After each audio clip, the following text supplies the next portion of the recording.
Hello students, again you are welcome in the new lecture of biology. This is related to the control and coordination chapter only. So today we are going to start with the new topic, that is somatic nervous system, which is also called as peripheral nervous system. Let us see what does it contain and what does it mean. So you can see here that whatever the somatic nervous system is there, the somatic nervous system comprises of two types of nerves. Those are cranial nerves and spinal nerves. You know children that cranial nerves, they are emerging out of the brain. Cranial nerves, they emerge out of the brain. Like for example, these are the various positions from where the cranial nerves from the brain, they emerge. Okay, so cranial nerves are made up of sensory neurons as well as motor neurons, and some of the nerves, they also contain mixed neurons. Okay, so whatever the cranial nerves are there, cranial nerves contain sensory neurons, motor neurons or mixed neurons. From the previous lectures you can see what are sensory neurons, what are motor neurons, what are mixed neurons. Children, there are 12 pairs of cranial nerves. How many pairs of cranial nerves? 12 pairs. In a pair, one nerve is containing, one neuron is there, that is a sensory nerve. Another is a motor nerve. Okay, so whatever the pair of a cranial nerve is there, whatever a pair of cranial nerves are there, there are total 12 pairs of cranial nerves, and each pair contains one motor neuron and one sensory neuron. Coming towards the brain, sensory neuron, and going out of the brain is motor neuron. Okay, I hope you can recall. So whatever the sensory and motor neuron are there, they together they form a pair, and there are at least 12 pairs of cranial nerves which are from the brain. Let us see the next one, spinal nerves. See children, whatever the nerves, what is nerve? Nerve is a bunch of neurons. Nerve is a bunch of neurons. What is nerve? Nerve is a bunch of neurons.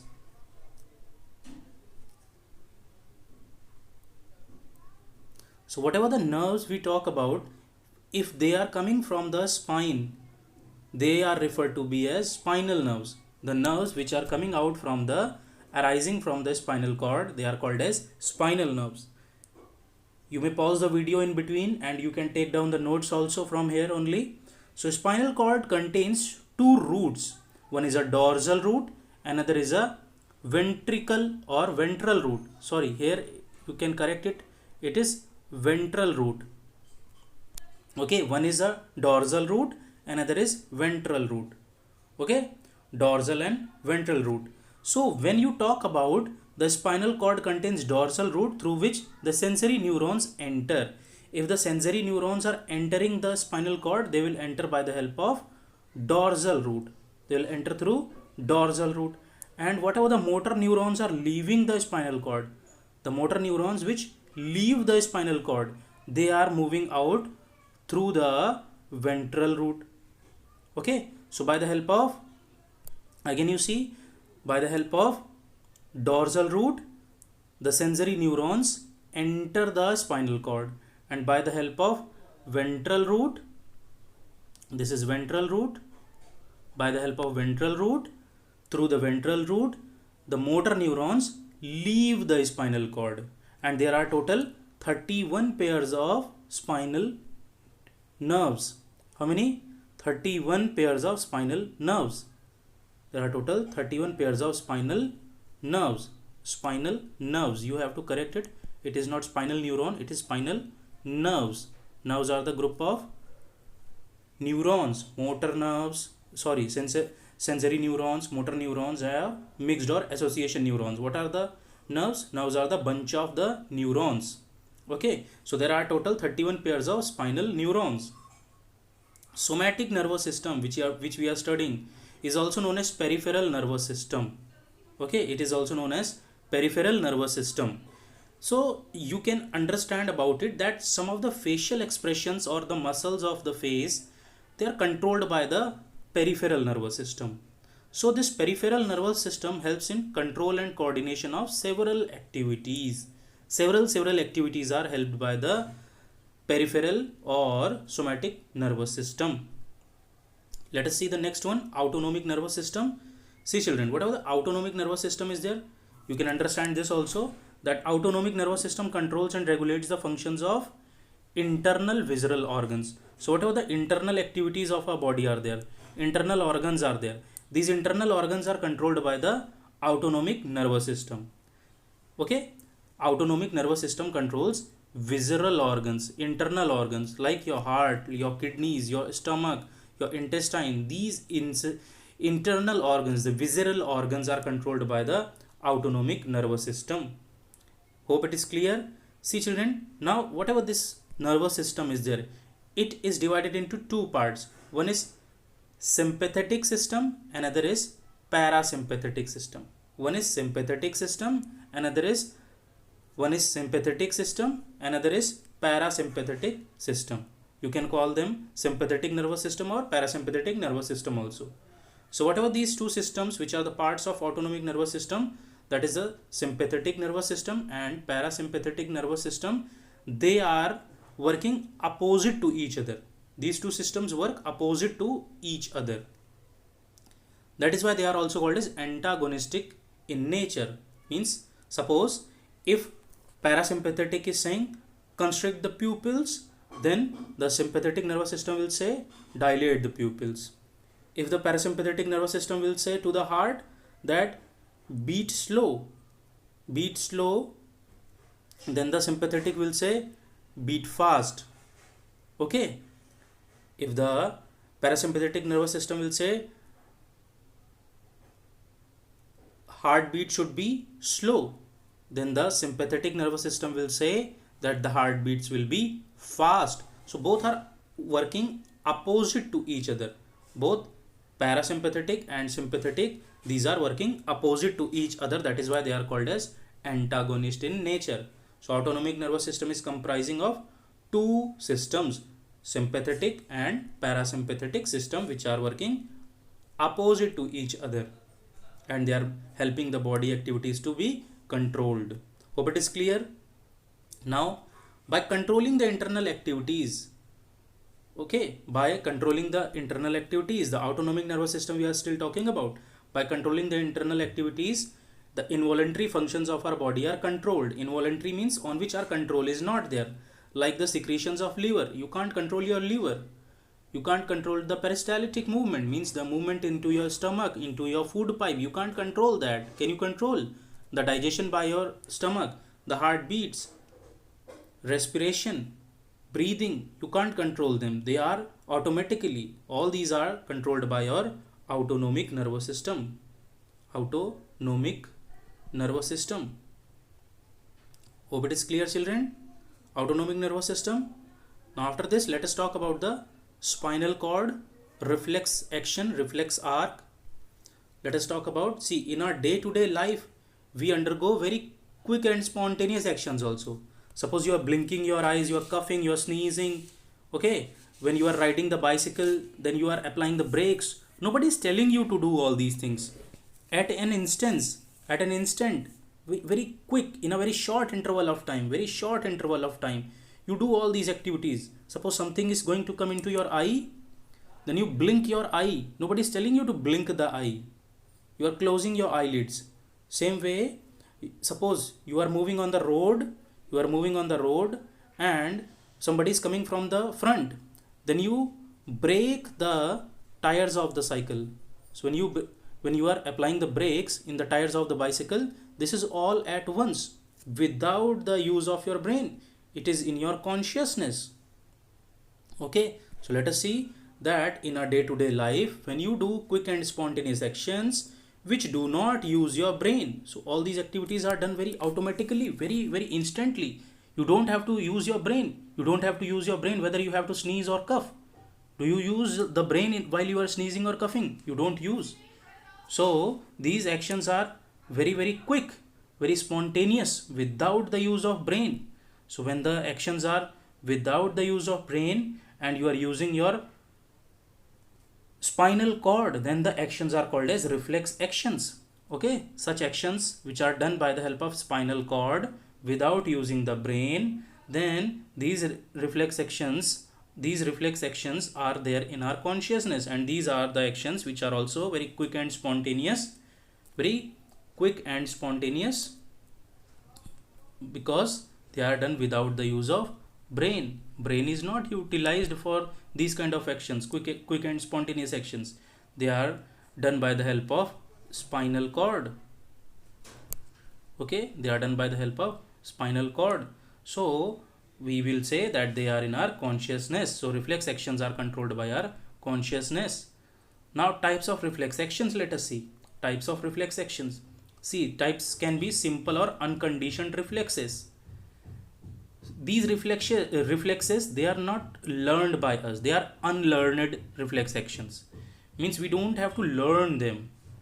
Do you have to learn how to blink your eyes? Do you know how to learn? You don't learn how to cough. Nobody has to learn how to cough. Nobody has to learn how to sneeze. So these things, these activities, these actions which do not have to be learned, they are already there into your body, and they are performed without the brain.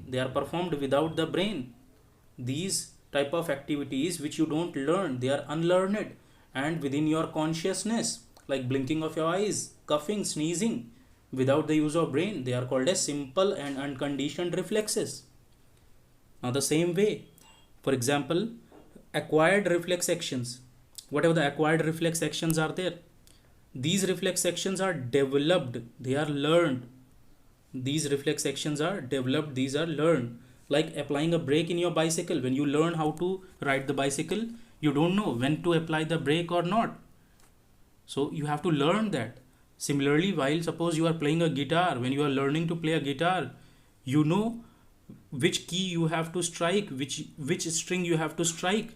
So after learning, you don't have to look every time towards the strings of the guitar. You can play the guitar without looking to that. So all this needs lot of practice.